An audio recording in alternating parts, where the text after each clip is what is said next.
Ma femme déteste ma meilleure amie. J'ai une amie qui s'appelle Sarah, que je connais depuis l'enfance et qui a toujours été à mes côtés. Je lui dois ma vie et je me tourne toujours vers elle quand j'ai des problèmes. Nous avons couché ensemble une fois, quand nous étions au lycée, mais c'est tout. Depuis lors, ma femme n'a jamais aimé Sarah. Elle était ma demoiselle d'honneur à notre mariage, et ma femme la qualifie de chercheuse d'attention. À un moment donné, elle a même suggéré que je la sorte de ma vie quand ma femme est tombée enceinte de notre premier enfant, mais nous avons résolu ça en thérapie de couple. Leur relation s'est améliorée quand Sarah s'est mariée l'année dernière, mais malheureusement, son mari l'a abandonnée alors qu'elle était enceinte, ce qui a aggravé son état mental. Sarah a toujours été là pour moi.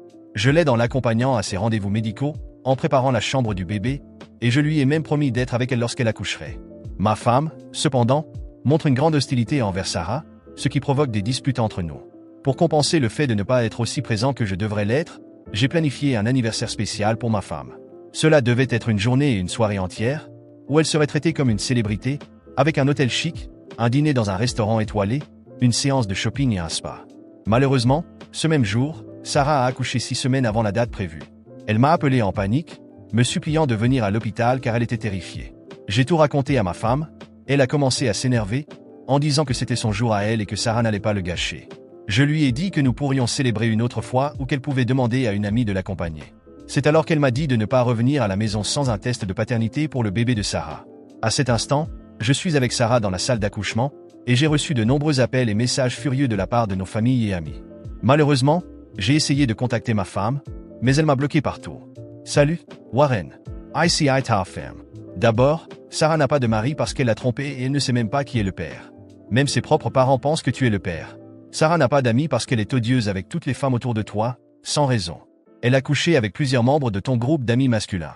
Tes amis la considèrent comme un objet. Actuellement, je suis dans un bon restaurant avec ta mère et ta sœur, pendant que ton père emballe tes affaires pour les amener chez Sarah. Je veux divorcer, et je veux que Sarah sorte définitivement de ma vie. En sortant de la salle d'accouchement, la pression dans ma poitrine était écrasante. Je me suis assis sur une chaise dans le couloir, regardant le sol pendant que les mots de ma femme résonnaient dans ma tête. Je veux divorcer. Et je veux que Sarah sorte définitivement de ma vie. J'avais tenté de l'appeler de nombreuses fois, mais ma femme m'avait bloqué sur toutes les plateformes et applications de messagerie.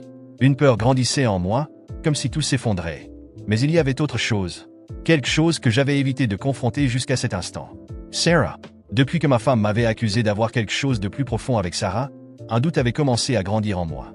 Elle avait pointé ce que j'essayais d'enterrer. Sarah avait toujours été là dans ma vie, dans les bons comme dans les mauvais moments, et je me tournais toujours vers elle. Ce jour-là, encore une fois, j'avais choisi d'être aux côtés de Sarah, même si cela signifiait manquer l'anniversaire de ma femme. Et maintenant, tout était clair pour moi, ce que cela signifiait vraiment. Je suis retourné dans la salle d'accouchement, le cœur lourd, essayant de rester calme. Sarah était allongée, épuisée, mais ses yeux s'illuminèrent en me voyant entrer. Elle sourit légèrement. « Merci d'être là », murmura-t-elle. Ce sourire m'a frappé de plein fouet, comme une vague d'émotions réprimées enfin prête à déborder. Je me suis assis à côté d'elle et j'ai pris sa main. Le bébé dormait paisiblement dans le berceau à côté. L'ambiance aurait dû être joyeuse, mais il y avait une ombre qui planait sur nous. Une ombre que je devais dissiper. Sarah commençait je, la voix tremblante. « Nous devons parler. » Elle me regarda, confuse. « Warren, qu'est-ce qu'il y a ?» To AGIS Bizarrement. Je pris une profonde inspiration, essayant d'organiser mes pensées. « Écoute, j'ai besoin de te poser une question. Et j'ai besoin que tu sois honnête avec moi. On ne peut plus éviter cette conversation. » Elle fronça les sourcils, inquiète. « Bien sûr. Demande. Ce bébé. » J'hésitai, sentant le poids des mots qui allaient sortir. « Est-ce que c'est le mien ?» Le silence qui suivit fut insupportable. Le regard de Sarah changea instantanément, et je vis la tension dans ses yeux. Elle regarda le bébé, puis moi, mordant sa lèvre inférieure comme si elle cherchait les bons mots. Je connaissais déjà la réponse avant même qu'elle ne parle, mais j'avais besoin de l'entendre de sa bouche. « Warren, commença-t-elle, la voix basse, presque un murmure. « Oui, c'est le tien. » L'aveu me frappa comme un coup de poing. Mon cœur se mit à battre plus fort, et mon esprit devint flou. Une partie de moi l'avait déjà suspecté, mais entendre ces mots rendait la réalité encore plus difficile à accepter. L'enfant que j'avais promis de soutenir était mon enfant. Tout commençait à faire sens. Pourquoi j'étais si attaché à elle? Pourquoi je ne pouvais pas m'en éloigner? Il y avait quelque chose de beaucoup plus profond entre nous. « Pourquoi tu ne me l'as jamais dit avant ?» demandai-je, tentant de maîtriser la confusion et la colère qui s'entremêlaient en moi. « Pourquoi tu m'as caché ça ?» Sarah soupira, des larmes commençant à se former dans ses yeux. Je ne savais pas quoi faire. Quand j'ai découvert que j'étais enceinte, mon mari m'avait déjà quitté. Je savais que je ne pouvais pas le lui dire, parce qu'il n'avait jamais été vraiment présent, et je ne savais pas si tu serais capable de gérer ça. Tu étais marié, tu avais une vie stable, et je ne voulais pas tout gâcher. Mon esprit tournoyait dans un tourbillon de pensées. Le poids de tout cela était immense. J'avais un enfant avec ma meilleure amie. Et maintenant, la femme avec qui j'étais marié demandait le divorce parce qu'elle savait que quelque chose n'allait pas. Mais maintenant, tout s'écroule, dis-je, ma voix plus forte que je ne le voulais. Ma femme m'accuse de choses qui sont en fait vraies. Elle pense que je suis le père. Et elle va me quitter, Sarah. Elle a déjà demandé le divorce. Sarah me regarda avec des larmes coulant sur son visage. Je n'ai jamais voulu ça, Warren. Je n'ai jamais voulu que tu sois obligé de choisir entre nous. Mais j'avais déjà fait mon choix, je le réalisais à cet instant. Sans même m'en rendre compte, depuis le début, je choisissais Sarah. Depuis la première fois où je me suis tourné vers elle quand les choses étaient difficiles, quand je l'ai accompagnée à ses rendez-vous médicaux, quand j'ai aidé à préparer la chambre du bébé. Ma loyauté, mon amour, tout penchait vers elle. Mais l'aveu que le bébé était le mien, cela changeait tout. Je t'aime, Sarah, dis-je, pour la première fois en étant complètement honnête avec moi-même. Les mots s'échappèrent avant que je ne puisse les retenir. Elle me regarda, surprise, comme si elle ne s'attendait pas à entendre ça. War, commença-t-elle, mais je l'interrompis. Je t'aime, et je crois que je t'ai toujours aimé. Ce bébé, il est à nous, et je veux être à vos côtés, tous les deux. Mais maintenant, je dois faire face aux conséquences. Je ne peux pas simplement rentrer chez moi et agir comme si rien ne s'était passé. Sarah serra ma main plus fort, et son regard s'adoucit. Je sais que c'est compliqué, et je sais que ça peut coûter cher, mais je n'ai jamais voulu te forcer à quoi que ce soit. Tu dois faire ce qui est juste pour toi, même si cela signifie me laisser. Mais je savais, à cet instant, que je ne pouvais pas la quitter. Le sentiment de responsabilité, l'amour qui grandissait en moi pour elle et pour notre enfant était trop fort pour être ignoré. Mais en même temps, je devais dire la vérité à ma femme. Je ne peux plus continuer à mentir, dis-je, en regardant Sarah dans les yeux. Je dois tout lui dire. Elle mérite de savoir, même si ça détruit tout, je ne peux plus vivre avec ce secret. Sarah acquiesça en silence, sachant que cette conversation serait difficile. Je pris une profonde inspiration, sentant le poids de la responsabilité m'écraser. Mais une chose était claire, je ne pouvais plus fuir. Je devais faire face aux conséquences de mes choix. Et cela commencerait par la tâche difficile d'avouer à ma femme que tout ce qu'elle craignait était vrai. Pendant que je conduisais vers la maison, le poids de ce que j'étais sur le point de faire me coupait le souffle. Mon cœur battait si fort que je pouvais l'entendre dans mes oreilles, et une voix dans ma tête répétait sans cesse « Tu es un lâche ». Et c'était peut-être vrai. Car, au fond, je savais que je repoussais l'inévitable. Je savais qu'à chaque kilomètre qui me rapprochait de chez moi, la peur grandissait. L'idée de faire face à ma femme et de lui dire la vérité était presque insupportable. C'était comme marcher vers une sentence de mort, sachant qu'en franchissant la porte de chez moi, tout pourrait s'effondrer. Pourtant, une partie de moi voulait aussi que tout reste tel quel. J'étais déchiré. D'un côté, il y avait Sarah, avec qui je savais désormais que j'avais une connexion inébranlable, et de l'autre, ma femme, la vie que j'avais construite, les promesses que j'avais faites. Lorsque j'ai enfin garé la voiture dans le garage, mes mains tremblaient. La peur s'était transformée en panique totale. Je montais les escaliers jusqu'à la porte comme si je marchais vers la potence. L'idée de regarder ma femme dans les yeux et de lui avouer ce qui s'était vraiment passé me terrifiait. J'étais un lâche, et, à cet instant, je l'admis à moi-même. Je n'avais pas le courage de dire la vérité. En entrant, je trouvais ma femme assise sur le canapé, regardant dans le vide. Elle ne me regarda même pas immédiatement. Le silence entre nous était lourd, suffocant. La tension dans l'air était presque palpable, et je savais que c'était le moment. Je devais parler. Je devais avouer. Mais, à mesure que je m'approchais, la peur me dominait à nouveau. Mes mots restaient coincés dans ma gorge, et tout ce que j'avais répété dans ma tête disparaissait. Je m'assis à côté d'elle, essayant de rassembler mes forces, mais au lieu de dire la vérité, je fis ce que je savais faire de mieux. J'étais un lâche. J'essayais de la calmer avec des paroles creuses, lui demandant de me faire confiance, en prétendant que je voulais seulement ce qu'il y avait de mieux pour nous. J'évitais les détails, les aveux, et à la place, je lui dis que je l'aimais encore, que je ne voulais pas que quoi que ce soit change entre nous. C'était un mensonge éhonté, mais mon esprit fuyait, désespéré d'éviter la confrontation directe. Elle me regarda pendant un long moment, ses yeux cherchant quelque chose dans mon visage, essayant de trouver la vérité. Mon cœur battait encore plus fort, craignant qu'elle ne voie à travers ma façade. Mais, à ma grande surprise, après quelques minutes, elle soupira profondément et détendit ses épaules. Je veux te croire, dit-elle, sa voix presque brisée. Warren, j'ai vu de la sincérité dans tes paroles maintenant. Peut-être que j'ai exagéré, peut-être que j'ai été trop dur. Mais ça doit s'arrêter. Sarah ne peut plus faire partie de notre vie. Si tu dis qu'il n'y a rien entre vous, alors je te croirai. Mais, il faut que ça se termine. Tu dois couper tous les liens avec elle. Ma bouche devint sèche. Je n'étais pas prêt pour cette réponse. Je m'attendais à de la colère, des disputes, des confrontations. Mais elle était prête à me donner une autre chance, à condition que Sarah disparaisse de notre vie. Et le pire de tout, elle me croyait. Elle voyait de la sincérité dans des paroles que je savais être fausses. Oui, murmurai-je, hochant la tête, incapable d'en dire plus. Tout va changer. Je te le promets. Elle sourit légèrement, essuyant une larme solitaire qui coulait sur son visage. Je te fais confiance, Warren. Et nous allons surmonter ça, ensemble. De l'extérieur, je souriais, essayant de m'aligner avec cette vision de l'avenir qu'elle venait de créer. Mais à l'intérieur, le remords et la confusion me consumaient. Je lui avais menti, et maintenant, elle me faisait pleinement confiance. Elle était prête à reconstruire ce que nous avions, croyant que je choisirais toujours elle au-dessus de tout. Mais la vérité était bien plus compliquée. Pendant qu'elle parlait de projets pour l'avenir, sur la façon dont nous pourrions recommencer, mon esprit était ailleurs. J'étais avec Sarah, avec l'enfant que j'avais avec elle. J'étais piégé dans un dilemme insupportable, vivre une vie de mensonge avec ma femme, ou accepter qu'il y avait quelque chose de plus fort entre Sarah et moi, quelque chose que je ne pouvais plus nier. La nuit passa comme dans un brouillard. Nous avons dîné ensemble, parlé de choses banales, et elle a même suggéré un voyage, pour nous éloigner de tout et nous reconnecter. De l'extérieur, j'étais le mari qu'elle voulait, acquiesçant à toutes ses idées, souriant aux moments opportuns. Mais à l'intérieur, mon esprit était déchiré, comme s'il était tiré dans deux directions opposées. Lorsque nous sommes finalement allés nous coucher, elle s'est endormie dans mes bras, le corps détendu par une confiance renouvelée. Mais moi, je suis resté éveillé, fixant le plafond, avec la sensation croissante que le sol se dérobait sous mes pieds. Comment pouvais-je continuer avec cette mascarade? Comment pouvais-je avancer avec un mensonge aussi énorme? À cet instant, je me trouvais au centre d'une croisée des chemins impossibles. D'un côté, ma femme, la femme avec qui j'avais construit une vie, qui me faisait à nouveau confiance, qui était prête à me pardonner. De l'autre, Sarah, la femme avec qui j'avais un enfant, avec qui je partageais un lien indéniable. La vérité, c'est que je ne savais pas quoi faire. Je me sentais perdu, et le pire de tout était de savoir que, quel que soit le chemin que je choisirais, quelqu'un en souffrirait. Ce que je ne savais pas, c'était combien de temps je pourrais continuer à vivre dans ce mensonge avant que tout, inévitablement, ne s'effondre. Je soupirai en passant ma main dans mes cheveux. Je ne nie rien, Sarah. C'est juste que, j'ai besoin de plus de temps. Je ne peux pas tout détruire maintenant. Peut-être que, nous pourrions vivre ça en secret. Je peux continuer à être le père de notre enfant, sans que personne ne le sache. Nous pourrions faire en sorte que cela fonctionne.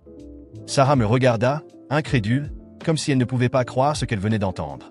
Ses yeux commencèrent à se remplir de larmes, et le silence entre nous devint insupportable. Tu es en train de suggérer qu'on cache notre enfant, que je continue ma vie comme si de rien n'était, pendant que tu fais semblant d'être le mari parfait à la maison. Les larmes coulèrent maintenant librement sur son visage. Tu penses vraiment que c'est juste, Warren? Que c'est juste pour moi? Que c'est juste pour lui? J'essayai de répondre, mais avant que je ne puisse dire quoi que ce soit, elle continua, sa voix devenant plus ferme et pleine d'émotion. Tu nies ton propre enfant pour sauver ta peau. Tu veux vivre un mensonge parce que tu as peur des conséquences. Ce n'est pas le Warren que je connais. Le Warren que je connaissais était fort, courageux, et il n'aurait jamais nié sa propre chair et son propre sang. Elle serra le bébé contre elle, sanglotant entre les mots. Tu ne peux pas avoir les deux choses. Ou tu choisis la vérité, ou tu me laisses tranquille. Parce que je ne permettrai pas que mon enfant soit traité comme un secret honteux. Si tu ne veux pas être son père, alors pars et ne reviens plus jamais me voir. Ces paroles me frappèrent comme une tonne de briques. Je ne m'attendais pas à cette réaction de la part de Sarah. Dans ma tête, il y avait une façon de tout faire fonctionner, de maintenir les apparences à la maison tout en étant présent pour mon fils. Mais à cet instant, il était clair que Sarah n'accepterait jamais cela. Et elle avait raison. Sarah, s'il te plaît. J'essayai de m'approcher d'elle, mais elle fit un pas en arrière, protégeant le bébé, comme si j'étais une menace. Non, Warren, dit-elle fermement, essuyant ses larmes avec la manche de sa chemise. Si tu n'as pas le courage d'assumer ce que tu as fait, alors ne viens pas ici pour vivre un mensonge. Je vais m'occuper de notre fils seul. Je n'ai pas besoin de toi si tout ce que tu veux, c'est faire semblant qu'il n'existe pas. Chaque mot de Sarah était un coup de poignard. J'essayais d'argumenter, mais je savais que tout ce que je dirais serait inutile. Sarah avait raison. J'étais un lâche, essayant d'échapper à mes responsabilités, de sauver mon mariage au détriment de la vérité. Et maintenant, j'étais sur le point de tout perdre. Non seulement ma femme, mais aussi Sarah et mon fils. Elle me regarda une dernière fois, avec un regard plein de déception et de tristesse. « Pars, Warren. Ne reviens plus. Si tu ne veux pas de ton fils, alors il n'y a plus rien à dire. » Un nœud se forma dans ma gorge, mais je n'avais plus rien à dire. Le sermon qu'elle venait de me faire était le coup de grâce. Elle était prête à avancer sans moi. La douleur dans ma poitrine augmentait à mesure que la réalité de ce que j'étais en train de perdre s'installait. Les agents de sécurité de l'hôpital, alertés par l'équipe qui avait remarqué la dispute, arrivèrent et, avant que je ne puisse faire quoi que ce soit, je fus expulsé de l'hôpital. Le chemin de retour jusqu'à la voiture semblait interminable. Chaque pas était plus lourd que le précédent, et la sensation de vide dans ma poitrine ne faisait que grandir. En m'asseyant sur le siège du conducteur, je regardais le volant, incapable de démarrer la voiture. Mon esprit tournait en rond. J'avais perdu Sarah. J'avais perdu mon fils. Et tout cela à cause de ma peur de faire face à la vérité. Maintenant, j'étais coincé entre deux vies, incapable de choisir quelle direction prendre. Quand je suis arrivé à la maison, je n'arrivais même pas à me concentrer. Ma tête me faisait mal, et mon estomac se retournait comme si j'allais m'effondrer. Ce qui s'était passé à l'hôpital m'avait encore plus confus et perdu. Je suis entré dans la salle, j'ai jeté mon téléphone sur la table avec colère, sans même regarder les notifications qui arrivaient, et je suis allé directement dans la salle de bain. La sueur coulait sur mon visage, et la nausée m'envahissait. Je me suis appuyé sur le lavabo, essayant de me recomposer, mais mon esprit était ailleurs, loin, perdu entre Sarah, mon fils, et la confusion que j'avais créée dans ma vie. Après quelques minutes dans la salle de bain, je me suis lavé le visage, essayant de rafraîchir mes idées et de clarifier mes pensées. Quand j'ai finalement senti que mon estomac se calmait, j'ai pris une profonde inspiration et je suis retourné dans la salle. Mais dès que je suis entré, le silence de la maison m'a frappé comme un mur. Ma femme était assise sur le canapé, complètement immobile, regardant l'écran de mon téléphone que j'avais laissé sur la table. Au début, je n'ai pas compris ce qui se passait. Mais ensuite, j'ai vu l'expression sur son visage, un mélange de choc et de fureur, le genre d'émotion qu'il est impossible de cacher. Mon cœur s'est emballé. Je savais que quelque chose n'allait pas. « Qu'est-ce que tu as vu ?» demandai-je, ma voix commençant déjà à faiblir, mais au fond de moi, je savais déjà la réponse. Elle leva les yeux vers moi, son regard plein de colère, en même temps, de tristesse. Sans dire un mot, elle tourna l'écran du téléphone vers moi. Un message était ouvert. C'était de Sarah. « Je sais que tu n'as pas le courage de dire la vérité, alors je vais t'épargner ça. L'enfant est à toi, Warren, mais ne t'inquiète pas. Je ne veux plus rien de toi. Oublie simplement que nous existons. » Mon monde s'est arrêté. C'était comme si le sol s'était dérobé sous mes pieds. Je suis resté là, paralysé, fixant l'écran du téléphone pendant que les mots de Sarah résonnaient dans ma tête. L'enfant est à toi, oublie que nous existons. Ma femme referma le téléphone d'un coup sec, le jetant sur la table. Elle se leva, respirant lourdement, les poings serrés à ses côtés. Sors, dit-elle, sa voix froide et chargée de mépris. J'étais encore sous le choc. J'ai essayé de m'approcher, cherchant une explication, n'importe quoi qui puisse sauver la situation. Attends, je peux t'expliquer, murmurai-je, la voix tremblante. J'allais te le dire, je ne savais juste pas comment. Elle fit un pas en arrière, ses yeux brillants de colère. Tu allais me le dire ? Cria-t-elle, sa voix résonnant dans toute la maison. Tu m'as fait croire en toi à nouveau, tu m'as fait penser que j'étais folle de douter, alors que tout ce temps, tu me trompais avec elle. Et maintenant, tu as un enfant avec elle ? J'ai essayé de parler, j'ai essayé de la calmer, mais les mots ne sortaient pas. Quoi que je dise à ce moment-là, ça ne ferait qu'aggraver la situation. « Sors de ma maison !» cria-t-elle à nouveau, sa voix pleine de haine. « Je ne veux plus jamais te voir. Comment as-tu pu me faire ça ? Comment as-tu pu me cacher quelque chose d'aussi important ?» Le désespoir montait en moi. J'ai tenté de m'approcher à nouveau, implorant une chance de m'expliquer, mais elle avait déjà perdu toute patience. Elle se mit à crier, et en quelques minutes à peine, nos voisins, alarmés par le bruit, se rassemblèrent à la porte. La situation échappa rapidement à tout contrôle. Ils essayèrent de la calmer, mais ma femme ne voulait rien savoir. Avec leur aide, elle me poussa littéralement hors de la maison. « Ne reviens plus, dit-elle, avec une voix pleine de rage, alors qu'il me forçait à sortir. Tu as détruit notre vie, Warren. Tu as tout détruit. Je ne veux plus jamais te revoir. » Avant que je puisse réagir, elle courut vers la fenêtre et commença à jeter mes vêtements dehors, une pièce après l'autre. Bientôt, mes affaires furent éparpillées sur le trottoir. Le coup de grâce vint lorsque mon téléphone vola par la fenêtre et tomba avec un bruit sourd sur le sol. Je suis resté là, debout dans la rue, regardant ce qui restait de ma vie, éparpillé sur le trottoir comme des ordures. Mes voisins s'éloignèrent lentement, réalisant qu'il n'y avait plus rien à faire. Ma femme, les yeux encore remplis de colère, claqua la porte avec fracas, me laissant à l'extérieur. J'étais officiellement expulsé de ma propre maison. Désespéré, ne sachant pas où aller, j'ai ramassé mes vêtements et les ai jetés dans la voiture. Je me suis assis sur le siège du conducteur, mais je n'ai pas réussi à démarrer la voiture. Ma tête était un tourbillon d'émotions, et la sensation de perte était écrasante. J'avais tout perdu. Ma femme, ma maison, ma vitale. Cette nuit-là, sans savoir où aller, j'ai décidé de dormir dans la voiture. Le silence de la nuit ne faisait que rendre mes pensées plus assourdissantes. Chaque erreur, chaque mensonge, chaque mauvaise décision résonnait dans ma tête. Quand j'ai finalement fermé les yeux, dans l'espoir de trouver un peu de repos, Mon téléphone avec l'écran brisé, mais encore fonctionnel, vibra sur le siège passager. Avec la peur de ce qui pourrait encore arriver, j'ai attrapé le téléphone et vu un nouveau message de Sarah. Ce n'était pas un long message. Il y avait un fichier joint, et en l'ouvrant, mon cœur s'effondra encore plus. Sarah avait entamé une demande officielle de pension alimentaire pour notre enfant. À cet instant, la réalité s'est imposée d'un coup. J'étais sans maison, sans femme, sans Sarah. Et maintenant, mon avenir serait un cycle interminable de batailles judiciaires et de solitude. Assis dans la voiture, seul dans cette nuit froide, il ne me restait plus que le vide que j'avais moi-même créé. Des mois se sont écoulés depuis cette nuit où tout s'est effondré. Ma vie a changé de manière irréversible, et rien ne semblait plus avoir de sens. J'avais trouvé un petit appartement dans une partie éloignée de la ville. Il n'était ni grand ni confortable, mais c'était tout ce que je pouvais me permettre après avoir réglé la pension alimentaire de Sarah et les frais qui en découlaient. Tout mon argent était maintenant destiné à l'entretien d'un enfant que je voyais rarement. Mes journées se résumaient à une routine silencieuse et vide. Je me levais tôt, prenais un café rapide, et partais au travail. Il n'y avait plus aucune excitation dans mes activités, rien qui me motivait à faire plus que le strict minimum. Je travaillais, je payais les factures, et je rentrais dans mon appartement vide, où la seule compagnie que j'avais était le tic-tac de l'horloge, marquant les minutes qui passaient lentement. Après que Sarah eut entamé la demande de pension, les choses entre nous devinrent encore plus distantes. Je la voyais lors des audiences, des moments brefs, froids et formels. Elle se concentrait toujours sur le bien-être de notre fils, et pour être honnête, elle avait raison. Mais il n'y avait plus aucune trace de l'amitié que nous avions un jour partagée. Pour elle, je n'étais plus qu'une personne ayant une responsabilité financière. Quant à mon fils, je le voyais de temps en temps, lors de visites surveillées ou de brefs rendez-vous organisés par Sarah.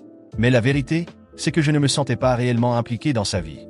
Il y avait une barrière invisible entre nous, le poids des choix que j'avais faits et la distance que j'avais créée en essayant de cacher la vérité. Je voulais être présent, je voulais être le père qu'il méritait, mais je ne pouvais pas me débarrasser de la sensation que j'avais déjà raté cette chance. Le lien ne s'était jamais vraiment créé. Ma femme, ou plutôt, mon ex-femme, avait tourné la page plus rapidement que je ne l'aurais imaginé.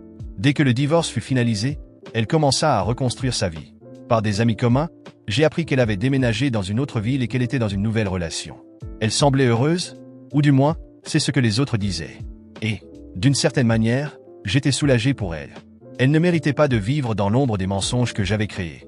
Elle méritait d'être heureuse, même si cela devait se faire loin de moi. Mais pour moi, les choses étaient différentes. Je m'étais habitué à la solitude, à l'absence de toute connexion réelle. Il n'y avait plus d'amis, et les rares personnes qui tentaient encore de m'aider s'éloignaient peu à peu, fatiguées de tenter de me remonter le moral. Je ne cherchais plus personne non plus. Mes journées étaient toujours les mêmes. Travail, retour à la maison, repas rapide et quelques heures de télévision avant de m'endormir, seulement pour recommencer le lendemain. De temps en temps, lors des nuits les plus silencieuses, je pensais à comment les choses auraient pu être différentes. Et à chaque réflexion, j'arrivais toujours à la même conclusion. C'était ma peur, ma lâcheté, qui m'avait conduit à cette vie vide. Si j'avais été honnête dès le départ, si j'avais eu le courage d'affronter la vérité, peut-être que les choses auraient pris un autre tournant. Mais maintenant, ces réflexions ne changeaient plus rien. La réalité était implacable, et la vie que j'avais choisie, avec chaque mauvaise décision, se trouvait devant moi. Les rares fois où je voyais Sarah, elle était toujours concentrée sur le bien-être de notre fils, s'assurant qu'il ait ce dont il avait besoin, sans jamais attendre plus de moi que l'argent que j'envoyais chaque mois. Il n'y avait plus de place pour la réconciliation ou l'amitié. Elle avait tourné la page, et j'étais juste une ombre d'un passé qu'elle préférait oublier. Moi, en revanche, je restais prisonnier de ce passé, incapable d'avancer. Ainsi, les mois se transformèrent en années, et la solitude devint ma seule compagne constante. Je remplissais mes obligations, je payais la pension, et je vivais ma vie de la manière la plus simple et la plus vite possible. Mais le bonheur, je l'avais perdu depuis longtemps, et il semblait que je ne le retrouverais jamais. J'avais construit cette prison invisible autour de moi, et maintenant, j'y étais enfermé. Sans femme, sans Sarah, sans mon fils. Et, peut-être, sans moi-même.